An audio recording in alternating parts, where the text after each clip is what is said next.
Jay and Laura LaFoon, and this is Celebrate Your Marriage with Jay and Laura. We're here to help you celebrate your life, your marriage, and your family. We're going to have some fun. We're going to have some really good insights because we might care. have some really good insights. Because we care. I guess that's kind of saying that we have really good insights, but you'll never know until you've watched the show, huh? But here you go. Here's something fun that we just found out. Hey, you said we're going to have good insights. You don't always know that we're going to have good insights. I always have good insights. It might not apply to anybody out there, but it might apply to us. But anyway, here's something fun that I read in the newspaper, and I found this fun because we're addicts. We are addicted to words with friends. I mean, on any given night, you might find us sitting in separate chairs playing each other in words with friends. But here's what I read in this newspaper article. This is so hilarious. A young couple actually met on Words with Friends. She was in Chicago, he was in the Netherlands, and they met random opponents, Words with Friends, cost them 13 points, and here they are married today. What do you mean cost them 13 points? They laid down a word that was only 13 points. I mean, like, I try and lay down words with Jay that's like 142 points because I want to beat him, and I never do. The word marriage is worth 13 points. Oh, I thought it only cost them 13 points. Oh, wow. You know what it did cost them? It cost them their life for the rest of forever because now they're married and they met over Words with Friends. You see, it doesn't matter where romance hits, but it's going to hit. And the great if you're lucky. The great thing is to marry someone who's going to make you laugh for the rest of your life. I thought it was 13 points. Oh, hush, go on. Because that's what marriage is all about. It's about living life together and really understanding that you're not perfect, they're not perfect, and who knows, you may find some of the strangest things playing Words with Friends. You might just. That's right. Well, we ask for your questions every week, and we've got a great one this week. This is from Dave. He says, I read your blog on praying, and although we both pray, we don't pray together. You mentioned that you might have some tips on how to get started to learn to pray together as a couple.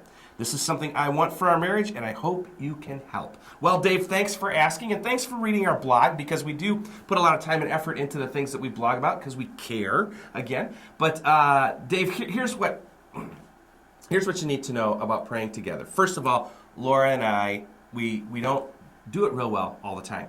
There are times we don't pray together because we're human and we just get out of that habit. I fall asleep at night really quickly. That's right. And there are some couples who do it really well. That's something they do really well. There are other things that Laura and I do well. Studying is one of the things we do pretty well, but praying we struggle with. But here's the tips I'm going to give you. The first of all is this. I think as a man, you've got to start this whole thing. You've got to initiate it. You've got to be the one to say, honey, we need to pray together. I don't know why God designed it that way. I don't know why it works that way. But as a man, you need to be the one. Secondly, you need to find a regular time. I suggest either first thing in the morning or last thing at night. Get up in the morning before you even get out of bed. Grab her hand and pray. Or last thing at night before you drift off to sleep. Grab her hand and pray. Third, it doesn't have to be some great big long prayer. It could be something as simple as first thing in the morning, you grab each other's hands and you say, Lord, bless us this day. I think that's a big thing. I think lots of times couples think they have to have some long 15-minute prayer. And really, it's, when you call on the name of the Lord, He's there and you just say it. Make it simple. And finally, don't beat yourself up. Dude, you're not going to do it perfect. You're not going to do it every day. But just keep at it. Keep trying. And that's kind of our tips is it's got to be you.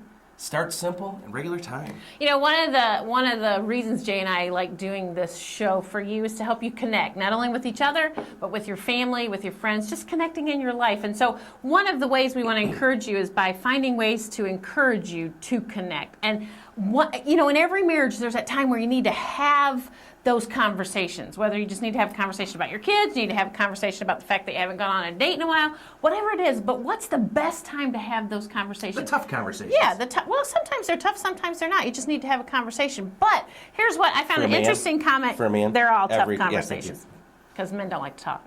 Yeah, we do. But anyway, I found this on Facebook. It's from a comment page on marriage missions, and they were talking about just this very item. Having problems in your marriage, ask God to help you to discern when is the best time to talk to your spouse. And here's the acronym that they gave. HALT. H-A-L-T.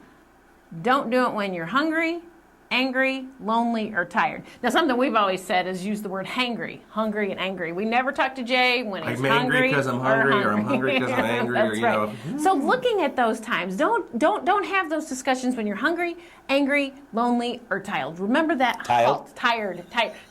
Tiled. When you're tired. You're flat out on the tile. Oh, well, there you go. But that'll help you connect not only with your spouse but with your kids. Because I know for our daughter, we don't talk to her when she's hungry hungry either. When she comes home from practice, we don't talk to her because she is hungry. She's hungry. She's just gone swimming for 2 hours and burned 7,000 calories. And if you talk to her, she gets angry. Yeah, there you go. Well, we're going to close the show with Real Life with Jay and Laura. That's stuff that happens to us that basically can only happen to us. We were in Houston, Texas this last weekend for a couple of ultimate date nights. One in Spring, Texas, and one in Katy. They were fabulous, great shows. What beautiful place Houston is. Yeah, I love Houston. It's gorgeous. And so, because we had 2 shows, we were in one location. We had the afternoon off. I'm thinking Houston Space Center. There's so many sights to see in Houston. In fact, did you know in Houston there's a house made completely of beer cans? But we didn't go there. Over 50,000 beer cans. Now, I'm not a beer guy, but that would be a cool thing to see. But we didn't go there. No. What did Laura have to do? We had to go shopping, of course. We're in the big city. I have to go find the mall. So Jay dropped me off at the Woodlands Mall, which was very nice. I got me some new shoes. I had a meeting with our manager. Somebody's got to do the business of this whole thing. And somebody has to dress the eye candy. Hello.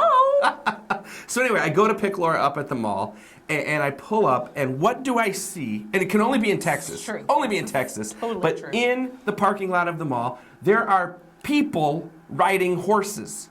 Not just, people, but like police officers riding horses. And I'm like, only in Texas. I was wondering if there was like horse parking for No, people who maybe brought their horses, they rode their horses to shop at the mall.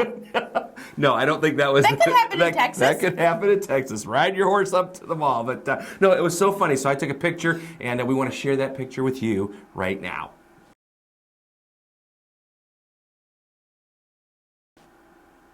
There you go. Only in Texas can you go shopping at Dillard's and have to scoop the horse poop at the same time. Only in Texas. This is Jay and Laura helping you celebrate your life, your marriage, and your family.